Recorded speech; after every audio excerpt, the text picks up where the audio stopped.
I believe it's Mr. Brody who's starting us off, isn't he? Or am I starting us off? We'll get Stu here. Stu? Gotta unmute him. Oh, he might be muted, Mark. Sorry. There we There go. we go, Stu. Sorry about that. Can you hear me okay? Yes, great. Awesome. Hey, here we are. Hey, welcome to our Sunday evening training call. And what the subject that we're going to be talking tonight about is, boy, you guys are going to throw some different screens up there. That's cool. I can do this. I won't be distracted. Anyway, our training subject for tonight is resolving concerns. And there are several components, as well as some reference sites that I'll give you at the end. You know, to kick it off, let's just get started with one theme. And we all go through the same challenges. That's really the common theme. Some of us learn a little faster than others, and normally the speed of that knowledge is based on the number of exposures we make. So the bottom line is that the more activity or exposures we make, the faster we learn. I call this plan, do, and review. When I first got into the business of network marketing, I learned the whole strategy of plan, do, review. You make a plan, whether it be your goal, but getting started and making those exposures. So you make the plan, you do it, you execute it, and then you review it, and you make any corrections that you need to make. As I go through this training, remember, we all have the same market timing with the same company, products, pricing, compensation plan, and we all have the same challenges and the same opportunity. Not everyone we contact will say yes. In most cases, it will take a series of steps or multiple exposures or follow-ups before a person gets to the yes. Oh, your connection is unstable, it says. How fun. I got all these things popping up all over the place. Only about 1 or 2% of all the people that you enroll would have said yes on the first exposure. So follow-up becomes the number 2 most critical component of your business and your eventual success. The number 1 most important component is exposures. You know, we all have to make exposures. If you answered that's the number 1, then you got it right. So number 1 is exposures. Number 2 is follow-up, which incorporates resolving these concerns. It took multiple exposures and more information and answers to a lot of questions and concerns before I said yes. How many exposures did it take you? You know, was it 2 or 3 or more? The timing in a prospect's life is another factor. So if the timing isn't right for them, maybe they're going through something at work, or maybe it's a divorce or a kid or a marriage or whatever, and the timing might not be right, and that's okay. It took me over 2 years to enroll a gentleman by the name of Steve Brown from Tennessee. He decided to get started once he had an amazing experience on our True Science product. And he's in his late 70s. I enrolled a now Pro 5 in Barrie, Ontario, Canada that took a year.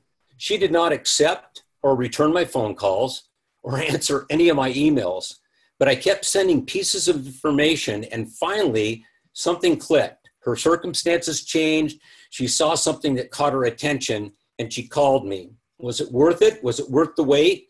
Absolutely. And that's Kathy Wooten and Sean Wooten, and we're the best of friends today. In fact, we visit them, and they came out here and visited us in San Diego. I think one of the keys that I really want to emphasize is that we're not salespeople. You know, whenever you see a salesperson come, typically we run. We don't want anything to do with it. We might be polite, but we'll decline. You know, like I like to use the example of a shopping center, and somebody comes up to you while you're shopping and they say, "Can I help you?"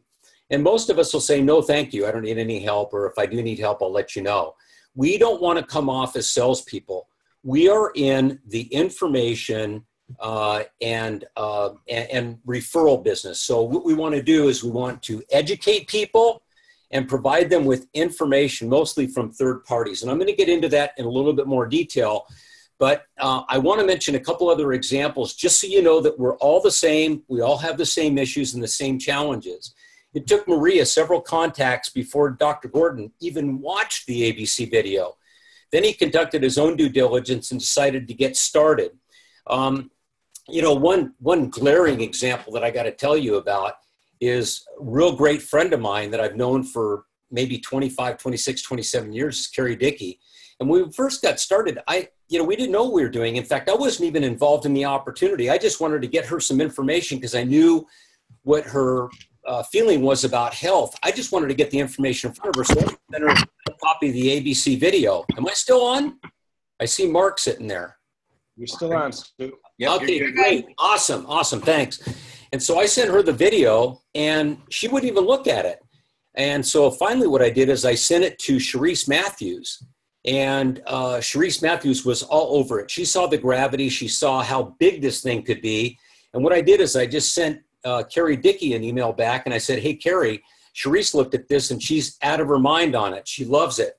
And that got Carrie to look at the video and ended up, she got involved. Was it worth it? Was it worth the time? Was it worth the extra effort? And I would, submit to you, absolutely. Sharice Matthews alone does over $1 million a month in business. That's huge. So that's why they say the fortune is in the follow-up. You don't want to be overbearing on anybody. I like to ask people, and I like to be patient about whether they like to learn by reading. That might be a study.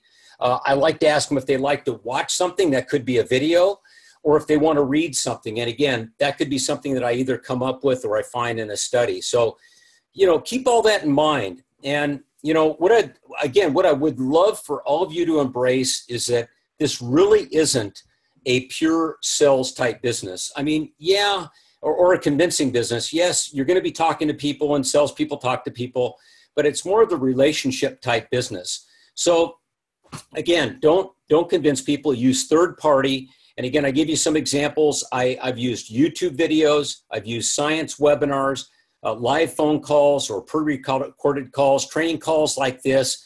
We have so many tools at our disposal we use to educate, inform, and follow up. I like to ask people again, how do you like to learn or what do you like to look at? Sometimes you'll meet people who don't, either don't want to know what you have or they aren't interested once they look at it. And that's okay. I like to ask them, look, or tell them, I don't want to waste your time. And in some cases, I just ask them, do you mind if I stay in touch with you and just let you know my progress or how I'm doing? So, that's another thing. You might even play the game, who do you know? I like to tell people because I like to really put it out there. And I like to ask people, who do you know that like to make $150,000 to $250,000 in the next 12 to 18 months? Do you know anybody like that with the breakthrough technology? And really I'm trying to do is just get them to really be a little bit more open-minded and take a look at what we have. I'd also say that, to somebody that I'm friends with is, I don't want to jeopardize our friendship, so don't worry about it. I value your friendship more than convincing you that you need to change your life or that you should look at this. I don't intend it to be that way, but what it turns out to be is a subtle takeaway. And some people change their posture and they'll decide to look at what you have. Another good approach I've used, and it's sort of disarming, is I have something, or I'm onto something, but it may or may not be for you. Those kind of things kind of disarm people and kind of leave them a little bit open. Regardless, make exposures without being attached to the outcome. Otherwise you might find yourself and get set up, for a little bit of disappointment. Normally you'll find out whether your prospect is open even to looking at something during the invite. And you can go to the blueprint and check out, the invite. You've got form, family, occupation, recreation, money, and typically you'll have an in with that. And also the feel, felt, found method. I don't want to get into all the specifics because this isn't really the forum for that. Again, I'm going to give you some places that you can go, some reference material where you can go and actually get, scripts that you can use if that's what you're looking for. During the invite, you might ask people, if they're happy in what they're doing.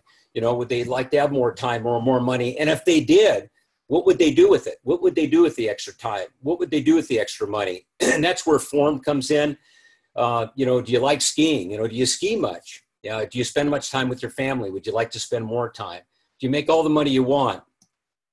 So the last point, and probably the most important point regarding resolving concerns, is it gets down to all about your posture. Objections are nothing more than a test of your commitment and your belief and your passion. A prospect will test you to determine whether or not they want to follow you. If they like what they see, but you're not the leader that they want, they may look elsewhere. So you've got to have really, really strong posture. And that's typically what happens when you become a pro 7, 8, 9, or 10 or higher, is that you're making the kind of money where you just have a bulletproof vest on. But when you first start out, it's a little difficult. But people want to follow leaders. You must have this galvanized belief. And if you don't have it, you got to find it. You got to figure it out some way. I found out, I got my posture through just enrolling some preferred customers, enrolling a few distributors, and them coming back with all these amazing, stories and what they were going through, making money or having an incredible experience on the product. When it comes to commitment, one of my mentors used to say, you'll find me at the top of the mountain or dead on the side of the road. And that really epitomizes, excuse me one second. Had some pepperoni pizza. The kids are over here, and man, it's horrible. Shouldn't have pizza and you shouldn't have pepperoni. Yeah. So when someone says, are you going to the top? You don't even want to hesitate.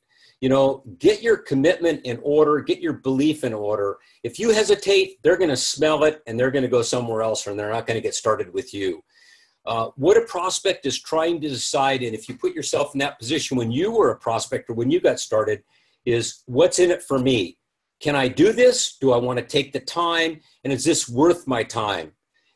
If they're asking questions about how much money can be made, you don't have to worry about how much money you're making. Just go to the company income disclosure statement and just ask them, what kind of money would be of interest to you? What do you see here that would really get you excited? And then ask them if they could accomplish the same thing by doing what they're doing currently. And I like to say, think about the last 5 years of your life. Are you doing and are you making what you put out to make? What does the next 5 years look like? I want to get people thinking about that.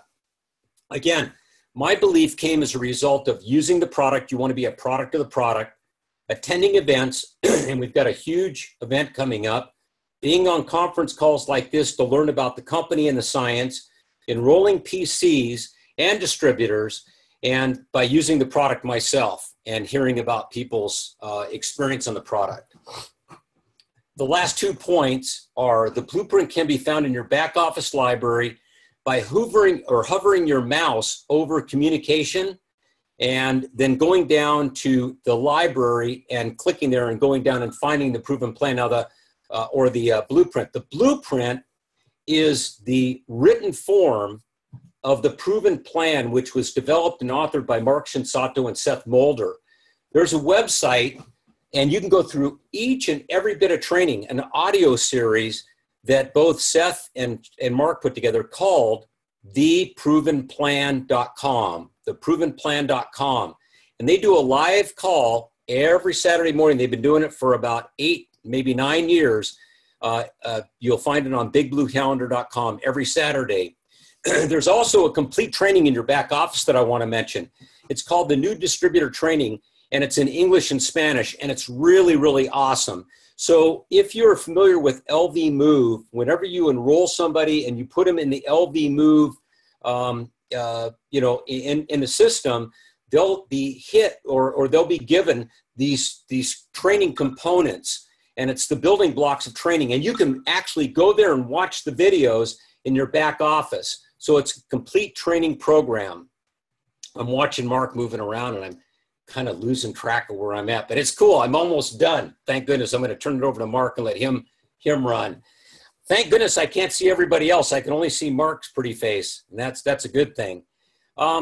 So again, go to the training tab, go to the training tab in your back office and just hover your mouse over it and just click, and there's only one training component there. It's Spanish or it's English, and it's really, really awesome, and it's all videos. So these are just some ideas for you. In closing, I'll just say that, this is the age of individualism and entrepreneurship. I mean, you've got Airbnb, you've got Uber, Lyft, eBay, Amazon. And I remember years ago that I was actually, I had an Amazon account, and you could give somebody, you could give somebody a link and they could buy stuff, and you'd get like a referral fee, which was really cool. Network marketing, as stated by Paul Zane Pilzer in his book, The Next Trillion, is the big thing today. That and health and network marketing is where it's at. So I'd say get that book and read it. But again, go through your back office, check that out. The definition of commitment is to do what you said you were going to do long after the mood you set it in has left you. With that, I'm going to turn it over to my good buddy and huge elite pro 9 in our business, Dr. Mark Gordon. He's going to be talking to you about NRF2, and I'm glad my part is over. Thanks, Mark. Take it away. Thank you, Stu. I'm going to do a screen share here so that I can bring up some slides if that's okay. Let me know that everybody can see these okay when I pull them up here. Hold on. Okay.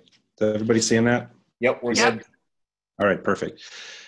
So what I want to do in 15 minutes is an hour-long science presentation. So I'm going to go super fast here. And if you don't get it all, it's okay because Stu's recording this. You can go back and watch it. So first off, what we're looking to do with Protandim NRF2 is to reduce oxidative stress. So what is oxidative stress? Oxidative stress is the disturbance in the balance between the production of reactive oxygen species of free radicals and antioxidant defense systems, okay? So the things that are in red here, or orange, because I'm colorblind, I can't tell what color those are the bad things. Those are the things that cause damage to your cells. The superoxide anion, the hydrogen peroxide, the hydroxyl radical, and the peroxynitrite. Those are the things that build up when you don't have a good antioxidant defense system, and they cause damage to your cells. They lead to cellular aging, disease, and ultimately death. And so as you can see on the top, the things that catalyze the reaction to the harmless things, the water and the oxygen, are SOD, catalase, and glutathione. So if you're deficient in those things, you're going to have a buildup of those toxic free radicals there, the superoxide anion, the hydrogen peroxide, hydroxy radical, and the peroxynitrite. You don't want that. You want the reaction to go over to water and oxygen, and you need to have the SOD, catalase, and glutathione to catalyze those reactions. So we live in a very toxic environment. When we are young, we have a very good ability to fight the free radicals because our own cells produce antioxidant enzymes. These things that actually will neutralize those free radicals, the SOD, the catalase, the glutathione. So if we go back, you can see where those work. And when you have high quantities of those, you don't get the buildup of those toxic free radicals that cause the damage. But as we age, we produce less and less of those protective enzymes. And so the result is we have more of a buildup of those free radicals that start damaging our cells. Now, in addition to that, we live in a very toxic environment, one in which we have lots and lots of other things that increase free radical production, things like smoking, too much alcohol, pesticides that are sprayed on the foods that we eat, inflammation, poor diet, pollution, drugs, radiation. That was a big problem for me because I worked in a cath lab every day of my cardiology practice, standing 2 feet away from an x-ray tube. Stress, trauma, injury, infections, too much and not enough exercise, all of those things increase free radical production, oxidative stress, leading to cellular aging, disease, and death. And if you look at the different organ systems, oxidative stress affects every single one of them. So all of the diseases that you hear about that people get as they get older are linked back directly to oxidative stress. So in the heart, for example, heart attacks, high blood pressure, atherosclerosis, endothelial dysfunction. The brain is very susceptible to oxidative stress, causing Alzheimer's, Parkinson's, autism, and all sorts of other things. But everything that you don't want to get when you get older is linked back to oxidative stress. And so Mr. Sean Poe, who's on the call, when he does his science presentations, he says oxidative stress is bad. Reducing oxidative stress is good. And that's exactly what we're trying to do here with Protandim. But let's go back historically a little bit and talk about what we used to think in the past. We used to think it was a good idea to take antioxidants in the form of vitamin E, vitamin C, and beta carotene, and so forth. And so those antioxidants would neutralize free radicals in a one-to-one relationship. So one antioxidant molecule neutralizes one free radical, and then the process is over. But what we've come to learn is that's a bad technique or a bad way to try to get rid of free radicals. And the reason why is because there's all of these studies out there now that show that taking high doses of things like vitamin E, vitamin C, beta carotene not only don't reduce your risk of cancer and heart disease, but in certain cases may actually increase your risk of cancer. And so these are some of the studies that actually showed that. And so what we've come to realize is that it's better to get our bodies to make our own antioxidants. And whoever is drawing on my slide, please stop. I don't know who that is. My guess is Kevin Messerschmidt if he's on the webinar. But we've come to realize that these direct antioxidants, these things that we take in from the outside, the vitamin E, vitamin C, beta carotene, and so forth, are not as effective as the indirect antioxidants, those antioxidants that our cells actually make, the SOD, the catalase, the glutathione, and all of those other protective enzymes. So thus enters NRF2. NRF2 is a messenger protein that activates genes, and it's responsible for redox balancing, and it's a master regulator. So here's how the NRF2 pathway works. So when something acts on a cell that is a NRF2 activator, it acts on this one protein called KEAP1. KEAP1 is a holding protein, and what that does is it binds NRF2, and it holds it in the cytoplasm of the cell attached to the inside of the cell membrane by this protein called actin.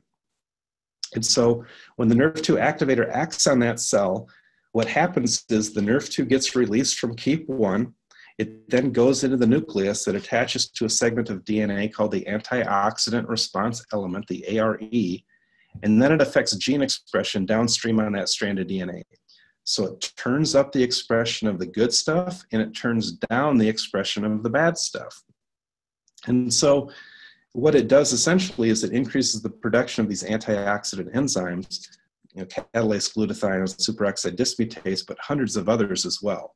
There's lots and lots of other functions of NRF2 that we'll touch on in this talk because we only have limited time. But it also turns down through another messenger called NF-kappa B. It turns down the bad stuff. It turns down the pro-inflammatory and pro-fibrotic proteins. So you get the best of both worlds. More of the good, less of the bad. And we now have a clinical study with protandim, the first study that showed a 40% reduction in oxidative stress after 30 days on average. And there's no other product on the market that can do that. So one of the interesting things about NRF2 is there's different places where you can actually activate the pathway. So for example, if we go back to this slide, you can increase the release of NRF2 from KEAP1. You can increase the entrance of NRF2 from the cytoplasm into the nucleus. You can increase the attachment of NRF2 to the antioxidant response element, and you can reduce the degradation or the breakdown of the NRF2 protein. So all of those things would in essence do the same thing, increase the activity of NRF2. And so if we look at this slide, look at all the different pathways through which you can activate NRF2, that's very likely why protandim has such a potent effect at activating NRF2. You know, as you guys all know, there's 5 ingredients: green tea, turmeric, milk thistle, ashwagandha, and bacopa. And they all work synergistically to improve or enhance the NRF2 activity. And when I spoke to Dr. McCord about this, he told me it's probably because each one of those things are individually activating NRF2 at a different point in that pathway. And so the sum total of that is much greater than the sum of the parts. And that's the synergistic effect. Excuse me. The other thing that's important about NRF2 is to understand that physiologically, NRF2 is released in a pulsatile fashion. It's not turned on all the time. It's not turned off all the time. Both of those situations are bad, and you do not want that to happen. You want it to be released in a pulsatile fashion because that's what's physiologic. So a couple of times a day, having NRF2 turned on is a good thing. Having it turned on all the time is a bad thing. Now, if we go back and we look at the publications that have happened on NRF2 and PubMed, you can see that, you know, when it was first discovered in the mid-90s, there were hardly any studies, but now by the end of 2014, there have been over 5,000 published peer-reviewed studies on NRF2. So yes, it is a big, big deal, and there's more and more people that are getting on board with this whole NRF2 technology and recognizing that this is the wave of the future. I'm going to skip through a lot of these slides because these are the ones that I do for my in-depth science talk, and we just don't have time to cover them all today. This is a list of some of the companies and universities that currently have synthetic NRF2 activating compounds that they're studying in various diseases, everything associated with oxidative stress. So there's a big push out there in the pharmaceutical world to get the next NRF2 activator drug out there. But when you look at the comparisons between protandim and the synthetic NRF2 activators that have been studied so far, protandim is actually more potent as a NRF2 activator than even the synthetic stuff, which is unusual, but it has to do with the fact that we have that synergistic effect of the 5 ingredients together. Now, because protandim is a supplement and not a drug, we can't make any comments that it cures, treats, or prevents anything. But if you look at the studies that have been done on protandim, and there have now been 23 published peer-reviewed studies, the last one came out last week, there's not another supplement on the market that I'm aware of that has that kind of scientific validation like what we have. So here's what's in protandim: bacopa, silymarin, which is milk thistle, EGCG, which is green tea, withania, which is the bacopa, and curcumin, which is the turmeric. Here's what's important. If you look at the individual ingredients, they do very, very little by themselves to activate this NRF2 pathway. But when you put the 5 together, there was an 18-fold increase, or 1,800% increase in the activation of these antioxidant genes. And that's that synergistic effect that we've been talking about. And that's what's so important. This was the first study that was done on protandim that showed the 40% reduction in oxidative stress in 30 days. It showed that superoxide dismutase increased 34%, catalase increased 54%.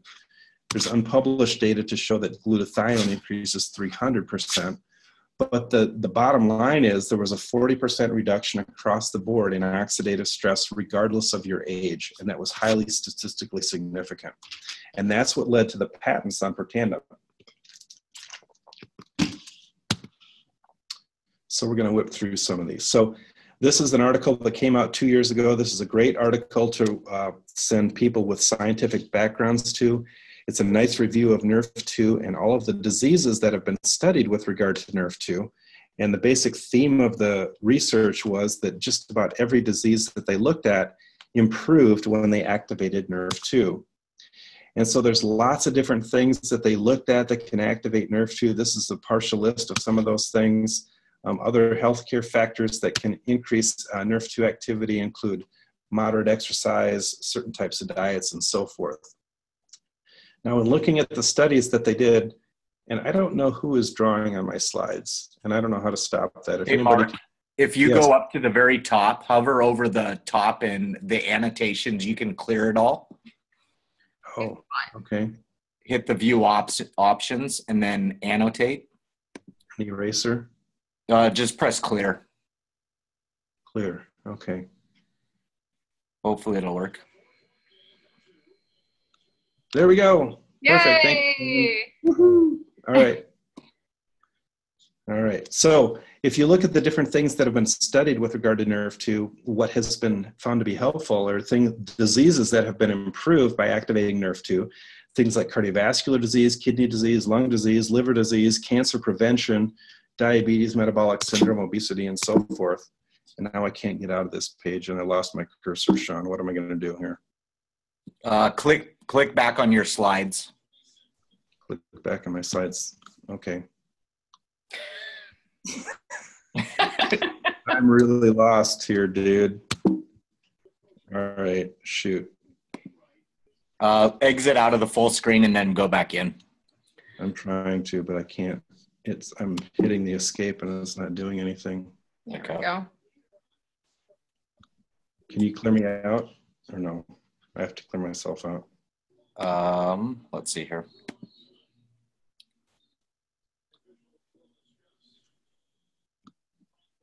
Okay. There we go. All right, now I'm cleared out. Now I'll go back in. All right, so screen share.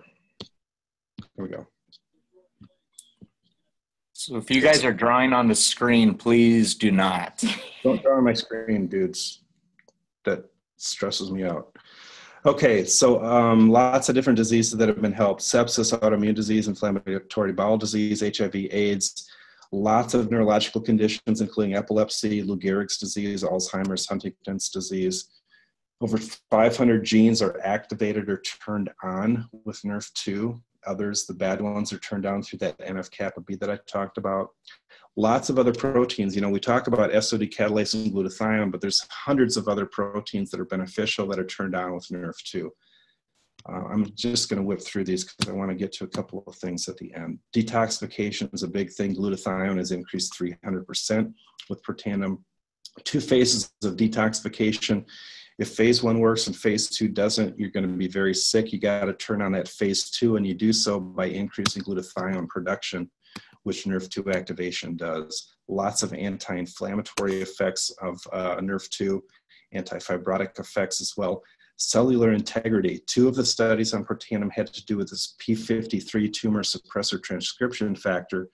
Look at the studies from Louisiana State University on melanoma skin cancer, and you can see what those showed, but they were very beneficial. Longevity. Oregon State University did lots of studies on longevity, and basically what they found is that those animals that had the highest levels of NRF2 lived the longest and had the least amount of disease as they aged.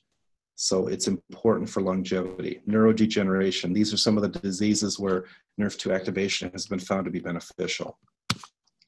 So it led to a lot of editorial articles in the medical literature about, you know, is this NRF2 thing a cellular protection pathway that we need to be paying attention to? And the answer to that is yes. It's been found to be beneficial in both ischemic and hemorrhagic strokes. The Michael J. Fox Foundation is doing a study on NRF2 activation for treatment of Parkinson's disease.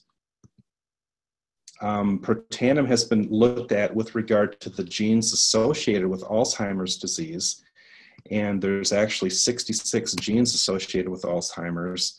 And what they found is that protandim had a positive effect on 43 or 65% of the 66 genes that are associated with Alzheimer's disease. Now, we can't say it's a cure, treatment, or prevention for Alzheimer's, but it's interesting that it has a positive effect on 65% of the genes associated with Alzheimer's.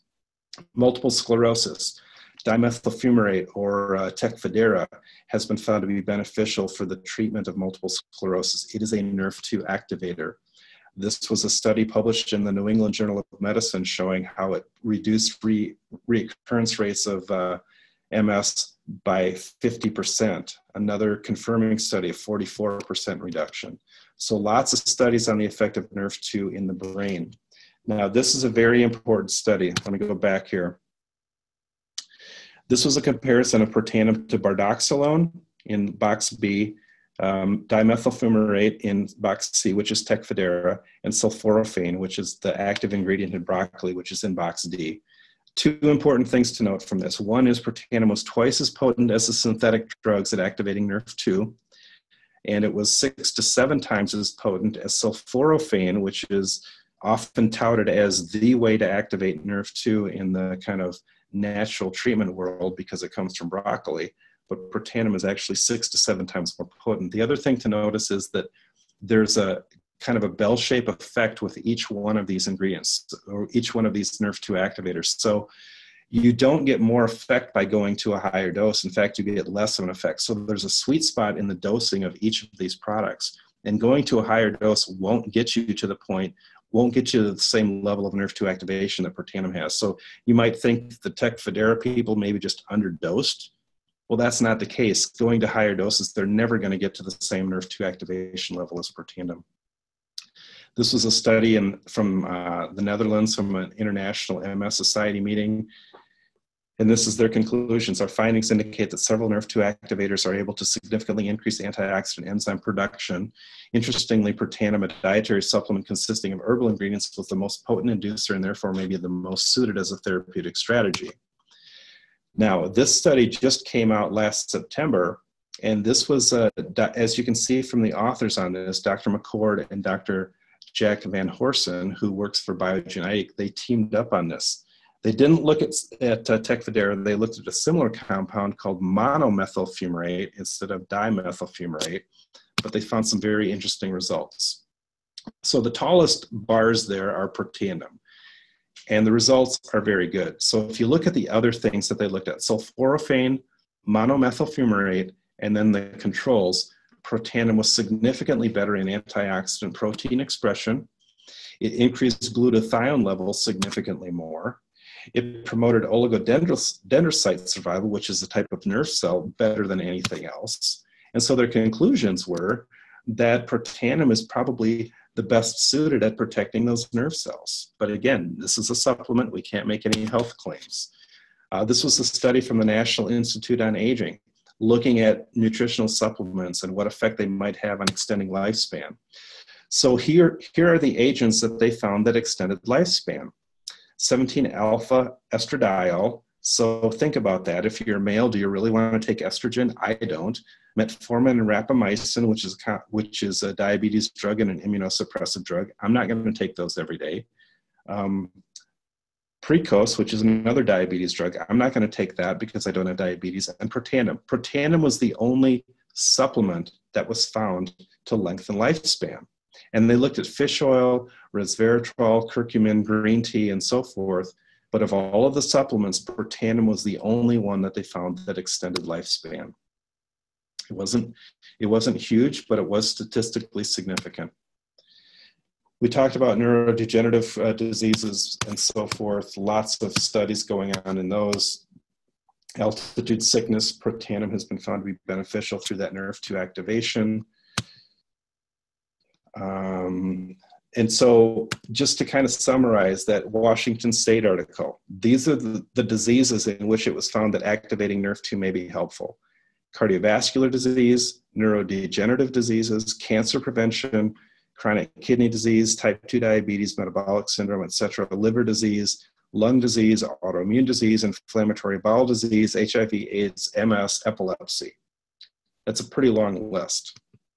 Cardiovascular disease, lots of studies going on in cardiovascular disease. This is looking at atherosclerosis and the genes associated with atherosclerosis. Protandim had a positive effect on 16 of the 19 genes associated with atherosclerosis.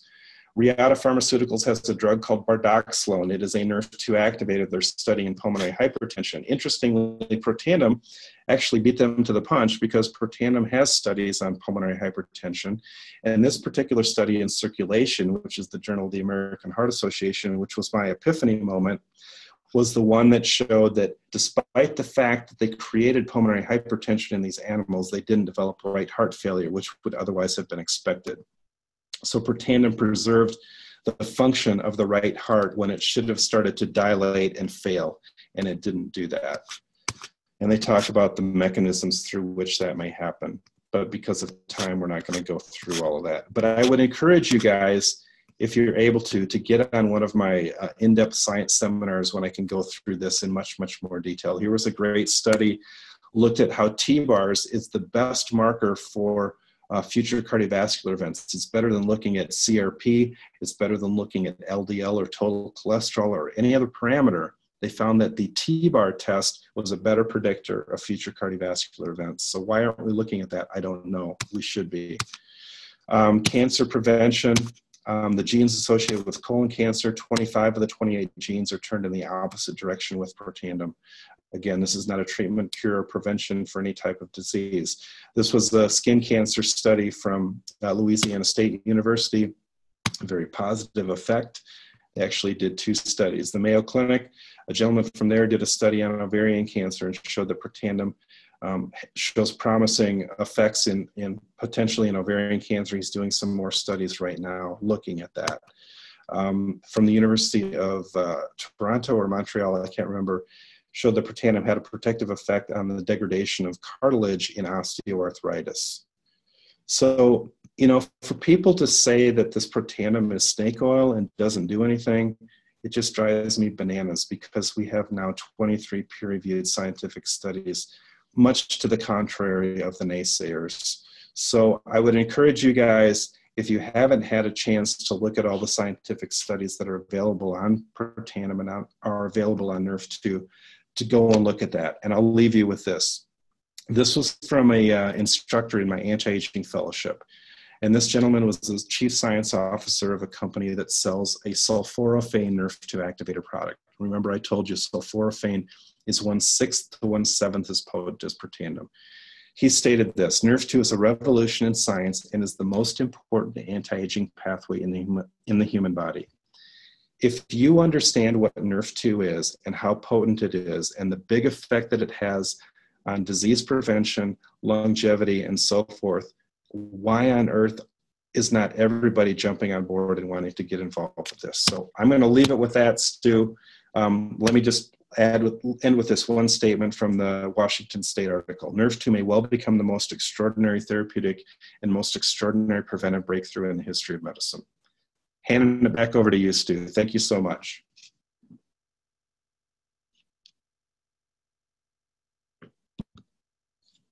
Stu, are you there? He is. I'm muted. You're good now. All right. Hey, that was absolutely phenomenal. Look, I took off my hat. I took off my shirt. I'm a different guy. Look at how fast you can change. Quick change artist. Hey, Mark, that was absolutely awesome. Incredible. It was a little fast for my brain, but very, very, very powerful. So thank you so much. And Sean, Michelle, thank you guys so much for taking control. Man, I saw Mark's going on Mark's screen. I felt so sorry for him because I was all messed up. So anyway, you guys, hey, just go out and create the exposures, and you'll learn by doing. That's really it. It's on the job experience. Thank you so much. And we'll see you next week, right? Monday morning, tomorrow morning, we have our team call. Tomorrow night, we have an incredible doctor's call. I'll get that information out to you. So we'll see you later. I'm signing off. Take care, you guys. Good night, Good night, everybody. Thanks. Thanks, Dr. Mark. Thanks, Stu.